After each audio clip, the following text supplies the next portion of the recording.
yang diajarkan Allah melalui Al-Quran kepada kita semua. Doa pendek ini merefleksikan tujuan hidup kita sebagai seorang muslim, sehingga seringkali orang menyebut doa ini sebagai doa sapu jagat, yaitu Rabbana atina fid dunya hasanah wa fil akhirati hasanah wa qina adzabannar.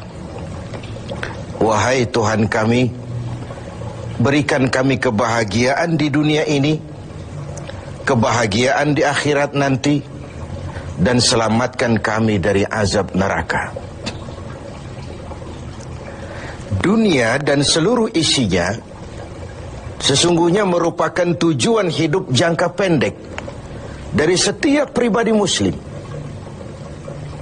Tujuan jangka pendek yang mengantarkan kita untuk meraih tujuan jangka panjang, yaitu akhirat dan ridho Allah Subhanahu wa ta'ala.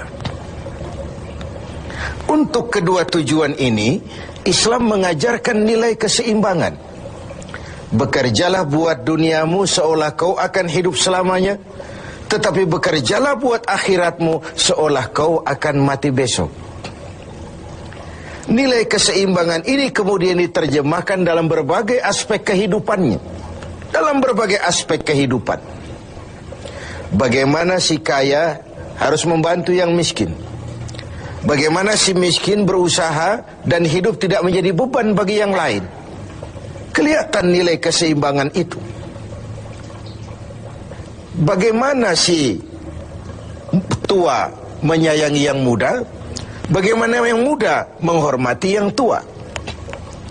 Bagaimana tuan rumah menghormati tamu, bagaimana tamu menjadi orang yang tahu diri. Ini semua merefleksikan adanya nilai keseimbangan. Jadi seakan, Bung, ini dunia. Ambil apa yang perlu, nikmati apa yang boleh. Kalau bisa jangan gagal kau di dunia ini. Tapi kalaupun kau gagal di dunia, kau kan masih punya akhirat. Inilah sumber optimisme kehidupan seorang muslim. Dia tidak boleh gagal kalau bisa di dunia ini, tapi kalaupun gagal, kau masih punya akhirat. Nah, karena kau punya akhirat, caramu mencapai dunia ini diwarnai oleh keyakinan terhadap adanya akhirat nanti. Ini yang menyebabkan seorang muslim berbeda dengan yang lain, dan dia tidak terjebak menghalalkan sebuah cara untuk mencapai satu tujuan. Keyakinan adanya akhirat melahirkan etika dalam kehidupan seorang muslim pada cara bagaimana dia mencapai dunia ini. Dia tidak terjebak menghalalkan cara. Dunia ini tujuan jangka pendek. Ambil apa yang perlu, nikmati apa yang boleh, tapi jangan membuat cacat akhiratmu karenanya.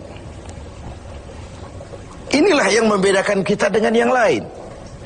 Iya sih, saya kepengen kaya, tapi kalau korupsi, akhirat saya bagaimana nanti? Iyalah, saya kepengen naik pangkat, tinggi jabatan, tapi kalau fitnah orang, hantam kiri sikat kanan, teman jadi lawan, lawan pun jadi teman, akhirat saya bagaimana nanti?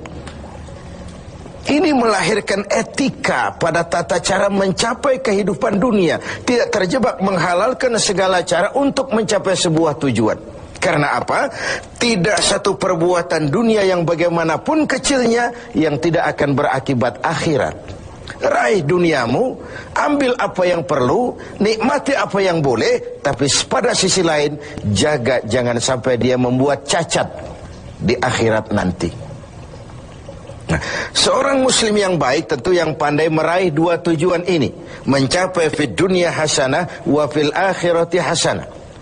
Sementara Rasul pernah mengajarkan, bukan orang yang terbaik dari kamu orang yang hanya mengejar dunia dengan menyia-nyiakan akhiratnya. Seperti juga bukan orang yang terbaik yang mengutamakan akhirat dengan menyia-nyiakan dunianya. Tapi orang yang terbaik man jama'akuma, orang yang pandai mengkombin antara keperluan dunia dan kepentingan akhirat nanti. Nah, untuk mencapai tujuan ini, tujuan dunia sebagai tujuan jangka pendek bisa dicapai dengan ilmu, dengan sains, dengan pengalaman, dengan nasib. Makin banyak ilmu, makin mudah meraih dunia. Makin syarat kita dengan pengalaman, makin mudah meraih dunia. Atau karena faktor nasib, lalu kita bisa meraih dunia. Sementara akhirat hanya bisa diraih dengan prestasi ibadah kepada Allah Subhanahu wa ta'ala. Prestasi ibadah. Jadi dunia kita capai dengan prestasi ilmu, prestasi pengalaman, atau karena faktor nasib. Akhirat kita capai hanya dengan prestasi ibadah kepada Allah Subhanahu wa ta'ala. Kalaupun ada efek dunianya dari solat kita, dari puasa kita, dari haji kita, dari zakat kita, itu sekedar side effect. Tapi sasaran utama adalah akhirat dan ridho Allah. Untuk mencapai dua tujuan ini, Allah memberikan alat untuk mencapai tujuan. Dan dalam kaidah usul fikih dijelaskan bahwa lil wasail hukmul maqasid, alat dan tujuan hukumnya sama. Jadi kalau tujuan ke situ, alatnya harus ada untuk membawa kita ke arah itu. Saudara wajib naik ke loteng. Tidak bisa naik ke loteng kalau tidak ada tangga, maka tangga itu menjadi wajib adanya. Nah, untuk mencapai dua tujuan ini, fid dunya hasanah wa fil akhirati hasanah, Allah memberikan alat kepada kita. Apa alatnya? Dalam surah At-Taubah ayat 111 bisa kita lihat. Innallaha ashtara minal mu'minina anfusahum wa amwalahum bi anna lahumul jannah. Allah telah membeli dari orang-orang beriman diri mereka, harta mereka, bagi mereka adalah surga. Ayat ini merupakan transaksi yang sangat transparan. Transaksi yang sangat transparan. Pembeli Allah, penjual kita orang-orang beriman. Dagangannya amwal dan anfus, harta dan diri. Harganya adalah surga. Sekali harta dan diri sudah kita jual kepada Allah, tentu tidak akan kita jual lagi kepada yang lain.